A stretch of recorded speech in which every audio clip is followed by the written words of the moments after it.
எதுக்கு பேசுற? எத்தனை பாட்டி வேணாலும் வச்சுக்குவேன். நான் எவன் கூட வேணாலும் கொடுப்பேன். இப்ப அந்தஸ்தப்படு. எத்தனை பேரை வேணாலும் வச்சுக்கோங்க. ஆனா இந்த வீட்டுல வேண்டாங்க. நமக்கு வயசுக்கு வந்த ஒரு பையன் இருக்கா. அறிவுரையா? ஐயோ அடிக்காதீங்க. அவன் இருக்கான்னு எனக்கு ஞாபகம் பயமுறுத்துறியா?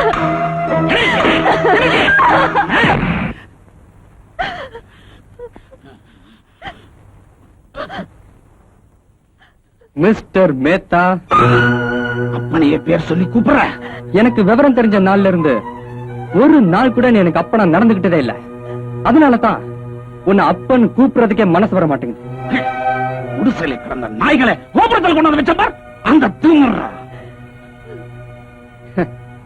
குடிசையில அற வைத்து கஞ்சி கலைஞ்சுக்கிட்டு இருந்தோமே, அது நாங்க மறக்கல, நீ மறந்துட்ட.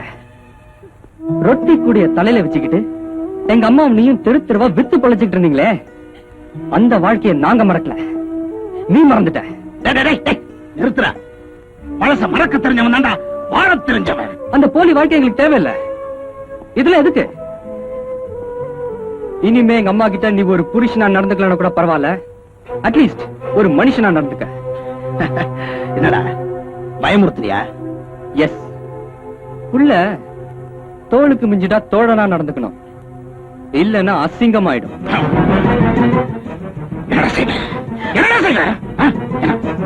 நான் 5 வயசா இருக்கும் போது எங்க அம்மா வடிச்சேன், பார்த்து அழுதுகிட்டு இருந்தேன். 10 வயசா இருக்கும் போது எங்க அம்மா வடிச்சேன், பார்த்து துடிச்சுக்கிட்டு இருந்தேன். இப்ப எனக்கு வயசு 18. இனிமே எங்க அம்மா மேல ஒரு அடி விழுந்தது, அடுத்த அடி கூட்டி கழிச்சு பார், கணக்கெல்லாம் சரியா வரும். எல்லாம் நீ கொடுக்குற யாரண்டி?